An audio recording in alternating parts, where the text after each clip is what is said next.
ভাগ না করে নিচে সংখ্যাগুলি দশমিক বিস্তারে সসীম হবে না লিখি, এটা বলেছে। দেখো একের দাগ কি বলছে 17/80, এর হর কত? হরটা কত? 80। যদি 80 কে ভাগি, দেখো 2 40, 2 20, 2 10, 2 5, তাহলে দেখো 80 সমান কি 2 করে 1 2 3 4 2 টু দি পাওয়ার 4 × 5। তাহলে 80 এর মৌলিক উৎপাদক 2 ছাড়া অপর একটি মৌলিক উৎপাদক কত আছে? অপর একটি মৌলিক উৎপাদক আমাদের কত আছে? 5 আছে। দেখো 80 এর ক্ষেত্রে 2 ছাড়া অপর একটি মৌলিক উৎপাদক কত আছে? 5 আছে।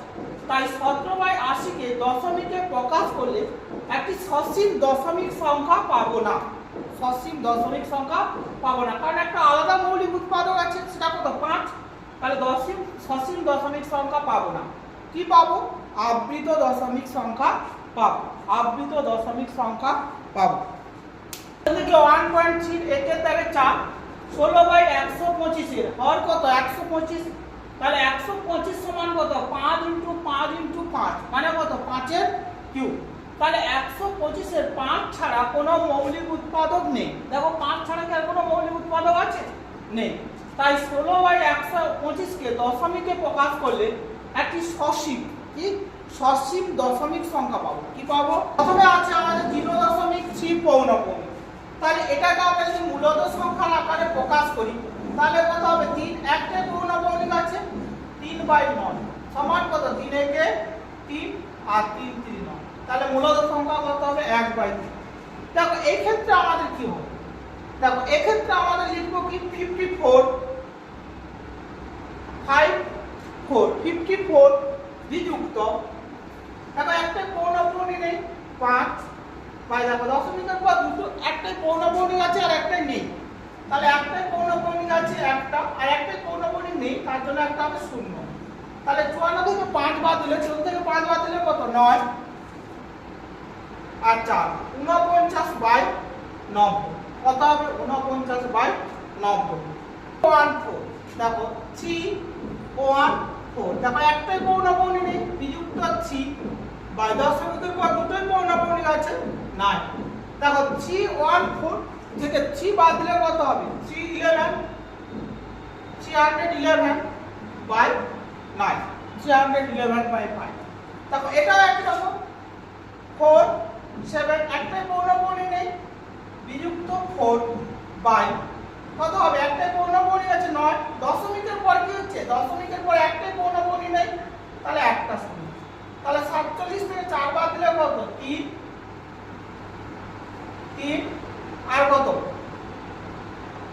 4 43/90।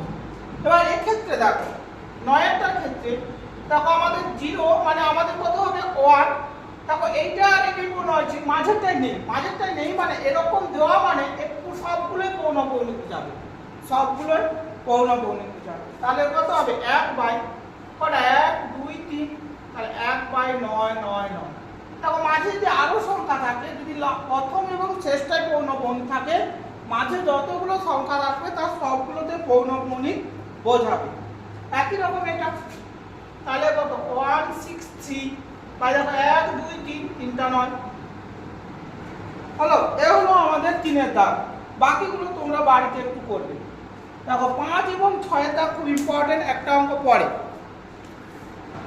কি বলছে? 5/7 ও 9/7 এর মধ্যে 3টি অমূলত সংখ্যা লিখি। তাহলে আমাদের প্রথম কাজ হবে 5কে আমাদের 7 দিয়ে ভাগ করতে হবে। দেখো 0.09 7 7 49 কত আসবে? 1। দশমিকের জন্য 0, 7 একে 7, আবার কত? 3। দশমিকের জন্য কি হবে? 0, 7 4 28 কত হবে? 2। দশমিকের জন্য 0, 7 2 14, তারপরে কত হবে? 6। দশমিকের জন্য 0, 7 8 56, আবার কি হবে? 4।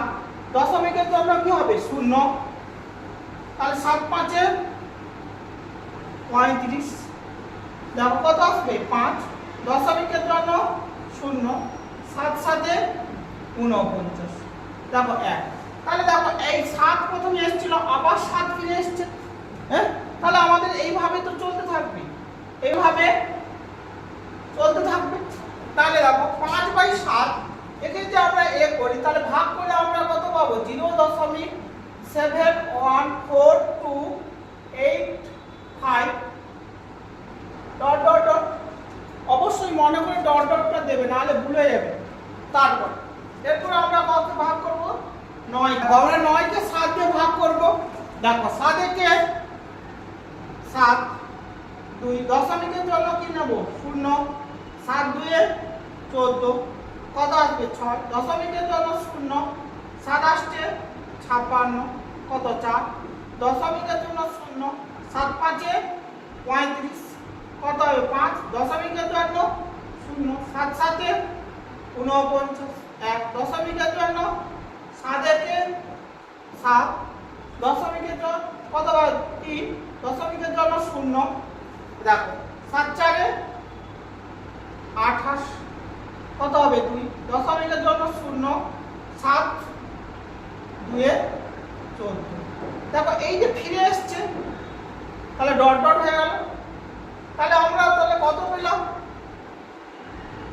তাহলে কত পেলাম? ভাগ করে 1.285714 ডট ডট ডট হলো।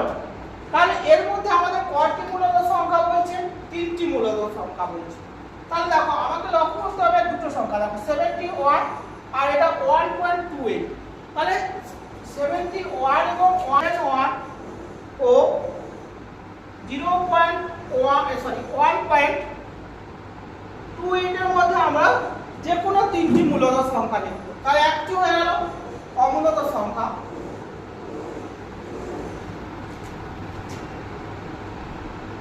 তিনটি অমূলদ সংখ্যা যথাক্রমে দেখো কত হবে? 0.71 আছে। তাহলে আমাদের পরের সংখ্যা কি? 0.72 722 722 27 ডট ডট ডট দিতে পারো।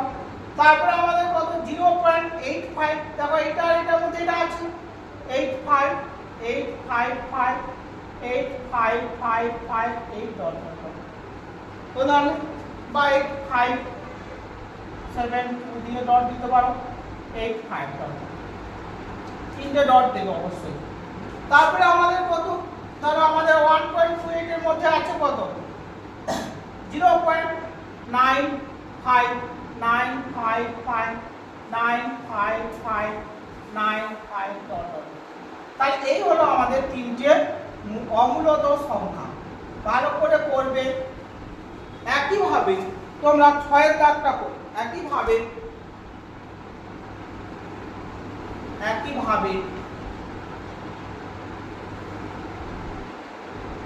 তোমরা 6 এর দাগ করবে। 0.762 কে আমরা সংখ্যা রেখা স্থাপন করব। 0.762 কে আমরা কি করব? সংখ্যা রেখা স্থাপন করব। দেখো এটা কি হচ্ছে? 762 মানে 5 এর বেশি। তাহলে 5 এর বেশি হলে আমাদের কি হবে? তাহলে এই জায়গাটা হবে। দেখো এই জায়গা থেকে আমরা আসব। তাহলে মাথায় অবশ্যই তীর চিহ্ন দেবে একটু।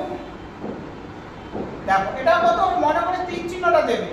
এটা আমাদের -ইনফিনিটি, এটা আমাদের কি হবে? +ইনফিনিটি পর্যন্ত যাবে। হলো কিভাবে করবে? প্রথমে একটা আমরা নিয়ে নিলাম, এটা দেখো 5.762। তাহলে 5 আর 6 এর মধ্যে মান নিলাম। দেখো 5 হলো 5.1 5.2 5.3 5.4 5.5 5.6 5.7 5.8 5.9 6। দেখো 5.7 5.8 এর মধ্যে 5.7 5.71 5.72 5.73 5.74 5.75 5.76 5.77 5.78 5.79 5.8। এবার দেখো আবার আমরা কি আছে? 5.762। তাহলে 6 আর 7 এর মধ্যে নেব। 5.76 5.761 762 5.763 5.764 765 766 7.767 5.768, 5.769, 5.77 বুঝতে পারলে? হলো। দেখো এই পাশে তোমরা পরের স্টেপ থেকে এই পাশটায় তীর চিহ্ন আর দেবে না, পরের স্টেপ থেকে এই পাশটায় তীর চিহ্ন দেবে না, কিন্তু এই পাশটা তীর চিহ্নটা দেবে। প্রথমে দুটোই তীর চিহ্ন দিলে পরের স্টেপ থেকে এই পাশে তীর চিহ্ন দেবে না, এই পাশটায় তীর চিহ্ন দেবে। হলো? তাহলে আমার মানটা কত হবে? 5.762।